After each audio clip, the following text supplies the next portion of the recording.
السلام عليكم ورحمة الله وبركاته. تونس وما أدراك ما تونس، وإثارة حفيظة الجزائر من خلال العلاقات الطيبة التي أصبحت تجمع بين المغاربة والتونسيين. تونس التي أعرفها جيدا، أعرفها كدولة وأعرفها كشعب.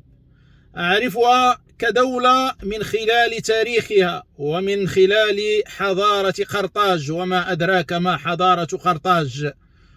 وأعرفها من خلال شعبها الذي زار المملكة المغربية وترك أثرا طيبا، ترك أثرا جميلا جدا في قلب كل مغربي ومغربية، حتى أصبحنا كمغاربة نتساءل متى يعود أهلنا وإخواننا وأحبابنا من دولة تونس الخضراء لزيارة بلدنا.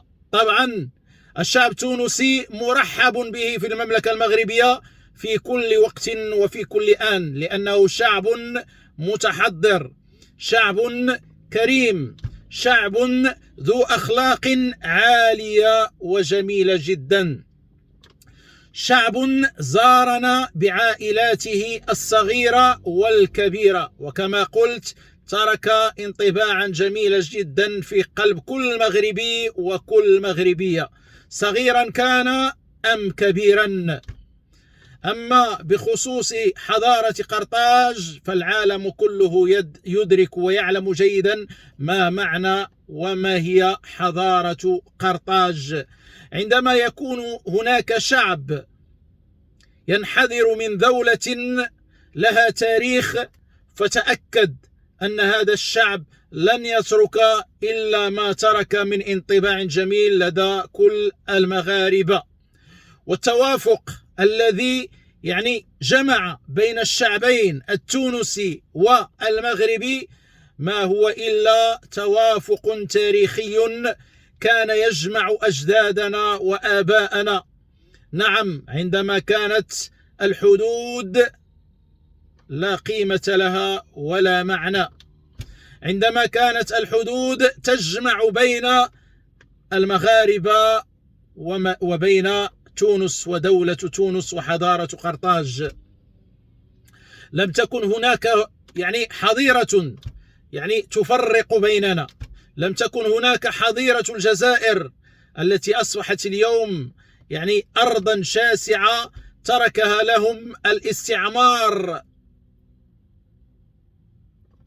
اليوم أقولها بأن جل الأراضي الجزائرية هي أراضي اقتطعت من دولة تونس، واقتطعت كذلك من المملكة المغربية الشريفة، المملكة المغربية التي انتصرت عليكم في قضية صحراء الجنوبية، واليوم ستسعى جاهدة إلى استرجاع كل شبر في أراضينا بالصحراء الشرقية.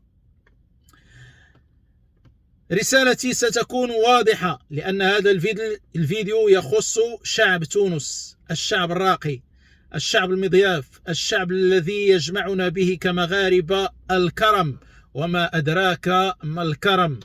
الكرم ميزة لا توجد عند كل الشعوب، الكرم ميزة عرف بها المغاربة وعرفت بها دولة تونس وشعب تونس. الحمد لله أن لنا أهلا وإخوانا في دولة تونس، وإن شاء الله إن شاء الله هذا الصيف ستكون هناك رسائل من أجل أن تكون الزيارات كبيرة جدا ومتبادلة بعد الشعب بين الشعبين المغربي والتونسي، لأن التقارب كما قلنا ليس فقط في التاريخ، وإنما هناك تقارب فكري، تقارب حضاري، تقارب في الأخلاق وفي الطيبة وفي الكرم وفي جمال الشعبين. تحية كبيرة لكم الإخوان، ما ننساش نقول لكم دعموا هذه القناة عبر اليوتيوب، وإن شاء الله ستكون هناك فيديوهات كثيرة جدا للتقريب ما بين هذه الشعوب اللي صراحة كان منذ زمن طويل ألا أبدا يأتي ما يفرق بينهم. وطبعا هناك دولة اللي هي بيناتنا، دولة الجزائر، التي تسعى جاهدة من خلال صفحات مجهولة أن تفرق بين هذا التوافق والتكامل المغربي التونسي. وعندي اليقين أنهم لن ينالوا سعيهم. عاشت المملكة المغربية الشريفة، وعاشت تونس الخضراء. السلام عليكم.